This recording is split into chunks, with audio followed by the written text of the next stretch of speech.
अली तकवी और आप देख रहे हैं द यूनिट न्यूज़। एक नई शुरुआत, जी हाँ, कांग्रेस ने एक नई शुरुआत की। लड़की हूँ, लड़ सकती हूँ, ये कांग्रेस का एक नया नारा है। कांग्रेस महासचिव प्रियंका गांधी ने उत्तर प्रदेश विधानसभा चुनाव से पहले ये नया नारा दिया।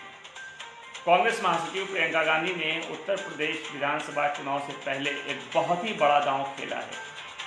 उन्होंने यूपी चुनाव में 40% महिलाओं को टिकट देने का ऐलान कर दिया। ये ऐलान कांग्रेस का बहुत बड़ा दांव माना जा रहा है। प्रियंका गांधी ने कहा कि वो महिलाओं से अनुरोध करती हैं कि ज़्यादा से ज़्यादा राजनीति में आगे आएं। उन्होंने 40% महिलाओं को टिकट देने का ऐलान किया। शायद आज़ाद हिंदुस्तान में ये पहला मौका है जब किसी सियासी पार्टी ने महिलाओं के लिए इतना बड़ा ऐलान किया।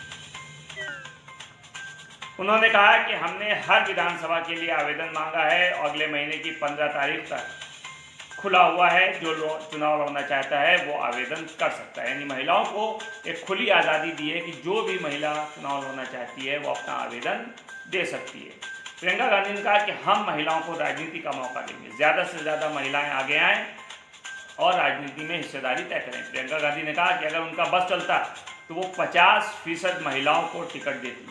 उन्होंने ये भी कहा कि मैं यूपी की इंचार्ज हूँ, तो फिलहाल मैंने यूपी के लिए फैसला लिया है, केंद्र स्तर पर इसके बारे में बाद में सोचा जाएगा। उन्होंने कहा कि राजनीतिक पार्टियां ये सोचती हैं कि 2000 रुपये देकर और सिलेंडर का एक बहाना देकर उनको खुश करके राजनीति में बदलाव लाएंगे, लेकिन ऐसा नहीं होगा। उन्होंने कहा कि हम महिला हैं, हम एक दूसरे के संघर्ष में साथ दें और ये सोचें कि ये हमारी बड़ी बहन है, साथ साथ खड़े होना चाहिए। उन्होंने कहा कि हम एक दूसरे को सहयोग करें, संघर्ष में साथ दें।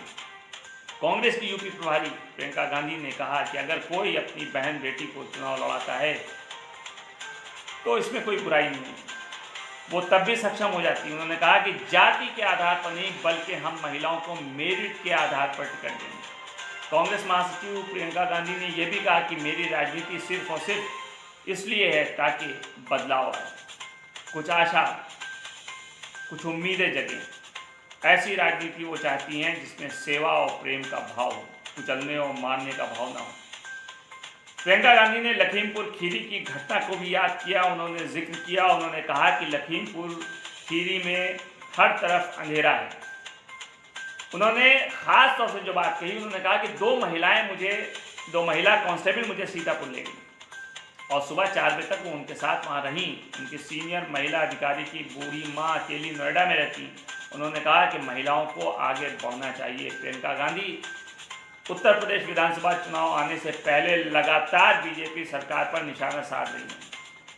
अभी पिछले दिनों भी उत्तर प्रदेश के शाहजहांपुर जिले में जो अदालत परिसर के अंदर एक वकील की कथित तौर पर हत्या हुई थी, उसको लेकर के भी प्रियंका गांधी ने उत्तर प्रदेश सरकार पर निशाना साधा और इससे पहले भी वो लखीमपुर खीरी कांड को लेकर के उत्तर प्रदेश सरकार और यूपी सरकार पर लगातार हमला कर रही हैं। लेकिन इसके बरक्स जो दूसरी तस्वीर निकल के सामने आ रही वो ये आ रही है कि सरकार का जो काम है वो ये है कि प्रियंका गांधी कांग्रेस की बातों को लेकर के जहां भी जाती हैं उनको फौरन हिरासत में ले लिया जाता है।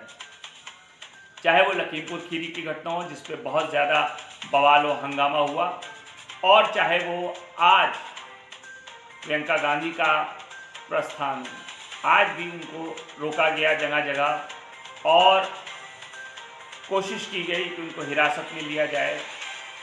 इस तरीके की जो बातें हो रही हैं वो सोशल मीडिया पे पूरी तरीके से फैल रही हैं। कोई इसे हिटलर शाही बता रहा है, कोई दूसरे शब्दों में इस बात को कह रहा है। लेकिन अगर देखा जाए तो ये बात सही है कि सरकार इस तरीके से क्यों कर रही है, क्योंकि सियासत करने का अधिकार सिर्फ सत्ता में रहने वाली पार्टी को नहीं है बल्कि विपक्ष की पार्टियों को भी उतना ही हक है राजनीति करने का। ऐसे में अगर कहीं कोई घटना, कोई कांड हो जाता है और विपक्षी पार्टियां उन तक पहुंचना चाहती हैं तो इसमें गलत क्या है? सरकार को चाहिए कि वो इसमें सहयोग करें, ना कि उनके रास्ते को बाधित करें। बहरहाल उत्तर प्रदेश का चुनाव आने वाला है, देखना पड़ेगा, इंतज़ार रहेगा कि ऊंट किस करवट बैठता है। आप देखते रहिए द यूनिट न्यूज़। मिलते हैं नेक्स्ट वीडियो में, तब तक के लिए आदाब, नमस्ते।